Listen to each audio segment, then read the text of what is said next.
Y arrancamos con una historia que podría ser el guión de una comedia romántica, pero con un final más trágico que feliz. Un estafador que se hizo pasar por Brad Pitt logró robarle más de $800,000 a una mujer francesa. Sí, así como lo escuchas, porque aparentemente el fraude ahora viene con cara de galán de Hollywood. El supuesto Brad Pitt convenció a su víctima de que necesitaba dinero para un proyecto confidencial, que por supuesto nunca existió. Entre promesas, galantería y fotos falsas, la mujer fue depositando pequeñas fortunas pensando que estaba financiando el próximo éxito de taquilla de Brad Pitt. Al final no hubo películas ni alfombra roja, solo una cuenta vacía y el nombre del verdadero estafador finalmente localizado. La lección aquí: antes de creer que Brad Pitt necesita de tu dinero, recuerda que probablemente tiene más en el bolsillo que toda tu familia junta. Y si alguien te pide $800,000 para un proyecto secreto, quizás sea el momento de preguntar: ¿y los Oscars dónde están? Así que prepárate, porque en este episodio desmenuzamos las noticias más insólitas de la semana y recordamos que en el mundo del fraude hasta las estrellas de Hollywood pueden ser armas de engaño. Comenzamos. Mentira, toda mentira, palabras de amores.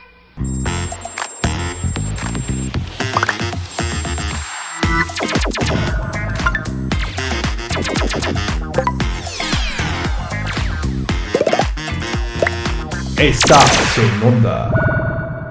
Parece ser que últimamente algunos personajes del fútbol mexicano están cambiando el césped por el banquillo de los acusados. El más reciente en sumarse a esta peculiar alineación es Billy Álvarez, exdirector de Cruz Azul, detenido hoy en la Ciudad de México por presuntos delitos relacionados con lavado de dinero y delincuencia organizada. Y no es lo único. En los últimos meses, figuras como Cuauhtémoc Blanco y hasta Emilio Azcárraga Gallán han estado bajo la lupa de posibles irregularidades. Al parecer, el fútbol mexicano no solo genera pasión, sino también expedientes legales y mucha lana. El exdirectivo del Cruz Azul es acusado de desviar millones de pesos del club a través de una compleja red de empresas fantasma. Su captura representa el cierre de una larga investigación que ha manchado la reputación de uno de los equipos más emblemáticos de nuestro país.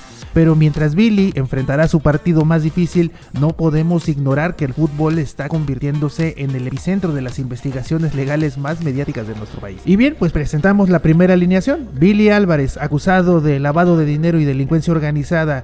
En la delantera tenemos al Cuau, señalado por presuntos vínculos con redes criminales en Morelos, y desde el palco, Emilio Azcárraga Gallán, bajo escrutinio de posibles irregularidades financieras en su imperio mediático y deportivo. Si el fútbol mexicano tuviera un torneo de casos legales, ya tendríamos a los semifinalistas. Mientras los aficionados esperan goles y trofeos, sus ídolos y directivos parecen estar más enfocados en defenderse de las acusaciones que en levantar copas.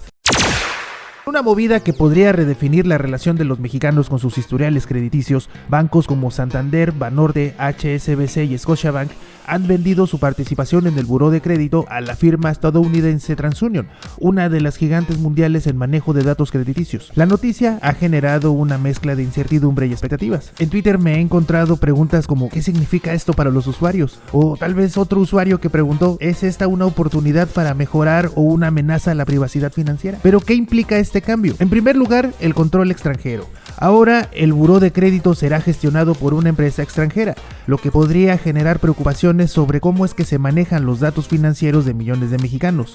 Aunque TransUnion asegura que respetará las regulaciones mexicanas, la soberanía de la información es un tema muy delicado. Por otra parte, promete mayor profesionalización.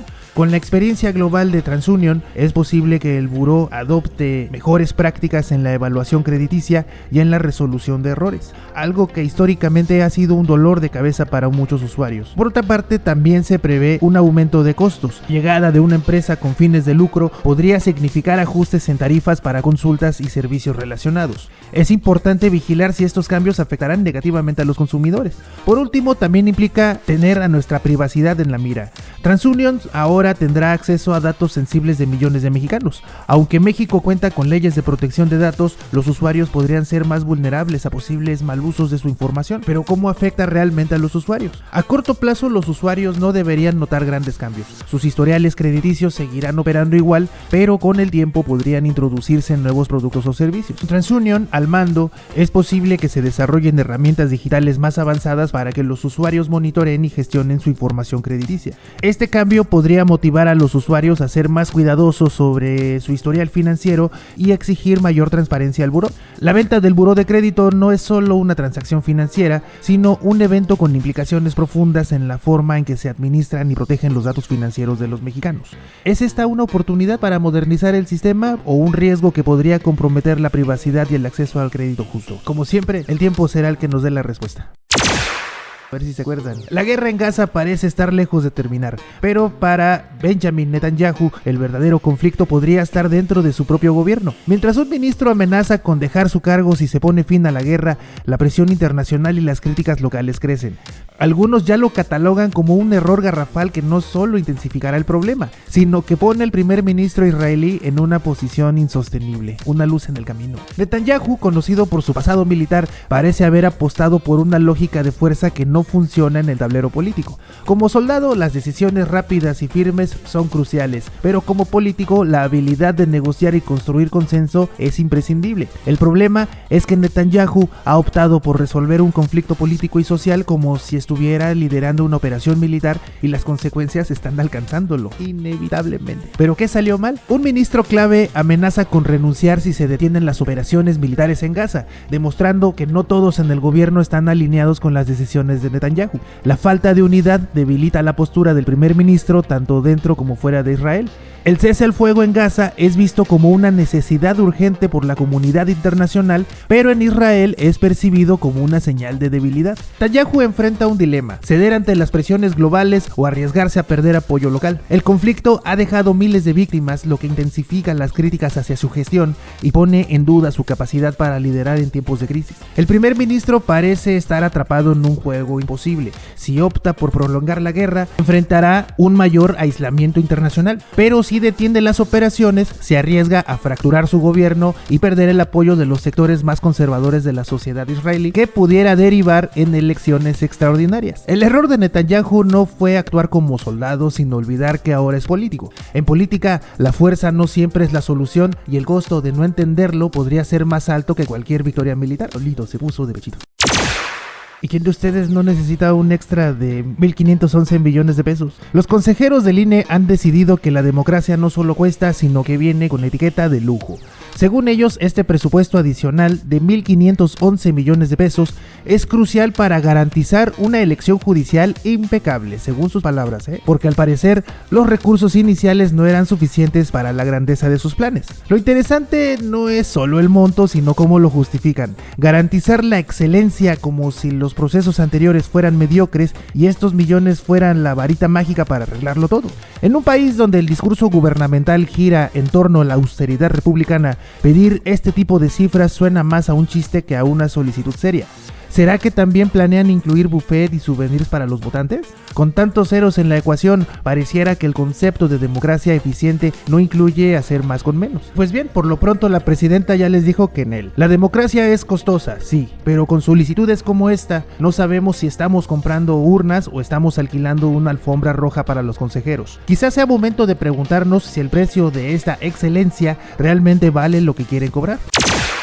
Ayer platicábamos que el Mayo Zambada, el legendario capo del cártel de Sinaloa, podría estar a punto de hacer historia con un pacto que le permitiría esquivar la pena de muerte en Estados Unidos. Preliminarmente se sabe que a cambio promete entregar información valiosa sobre el mundo del narcotráfico, una jugada que genera tanto intriga como indignación. Enfrentar un juicio en Estados Unidos podría significar la máxima condena para el Mayo, pero este pacto lo protegería de esa posibilidad.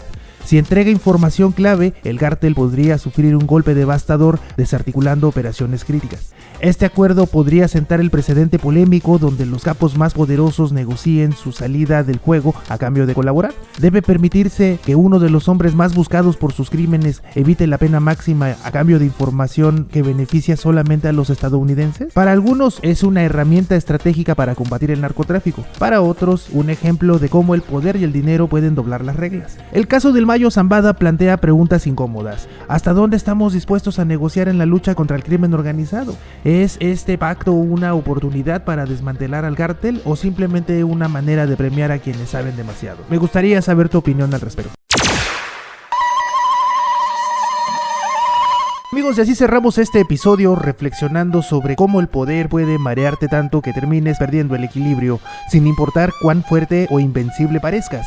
Benjamin Netanyahu es el ejemplo perfecto de cómo el poder absoluto no solo corrompe, sino que desorienta. Hay quien le dice de otra forma. Su estrategia de fuerza en Gaza no solo lo ha puesto al borde de un colapso político, sino que también lo ha dejado atrapado en un campo de batalla donde no podrá librarse de una derrota, ya sea política o militar. Es una jugada maestra, y no de su parte, sino de quien o quienes mueven los hilos con precisión para desbalancear a aquellos que se aferran al poder con locura. En este tablero global, Netanyahu parece destinado a ser una ficha derribada, no por la falta de habilidad, no, sino porque el vértigo del poder lo ha dejado sin norte. Recordemos que en política, como en la vida, quienes no saben equilibrar el poder con la razón terminan cayendo por el peso de sus propias decisiones. Gracias por acompañarme en este viaje entre ironías y análisis. Dale like, comparte y comenta para seguir en onda. Nos escuchamos en el próximo episodio, porque el mundo siempre tiene algo más que ofrecer. Esto fue una producción de